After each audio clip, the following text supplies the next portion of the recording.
Weekly એક્સપાયરીના દિવસે નિફ્ટીમાં ઉપલા સ્તરેથી આવ્યું દબાણ 25,100ની આસપાસ આવ્યો. બેંક નિફ્ટી પણ નાની રેન્જમાં, મિડ કેપ અને સ્મોલ કેપમાં પણ આજે ફ્લેટ કામકાજ.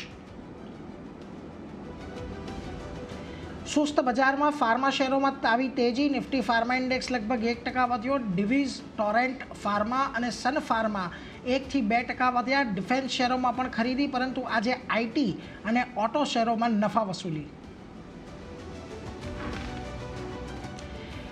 આજે બજારમાં થઈ બ્લોક ડીલની ભરમાર. Asian paint, Bajaj finance, eternal અને સી ઇન્ફોસિસ્ટમમાં નોંધાયા મોટા સોદા. એશિયન પેઇન્ટ્સમાં 3.5 કરોડ શેર્સમાં સોદા, તો બજાજ ફાઇનાન્સમાં પણ 2.5 લાખ શેર્સમાં નોંધાઈ બ્લોક ડીલ. સાથે ઇટરનલમાં 150 કરોડથી વધુની બ્લોક ડીલ, જ્યારે બ્લોક ડીલ બાદ સી ઇન્ફો લગભગ 8% જેટલો ઘટ્યો. વિત્ત મંત્રાલયની સ્પષ્ટતા, કહ્યું યુપીઆઈ વ્યવહારો પર એમડીઆર વસૂલવાનો કોઈ ઇરાદો નથી. એમડીઆર ફરીથી રજૂ કરવામાં આવ્યો હોત તો પેટીએમ માટે નિવડત સકારાત્મક. હાલ પેટીએમ લગભગ 9% ઘટાડો, બન્યો ફ્યુચર્સનો ટોપ લૂઝર.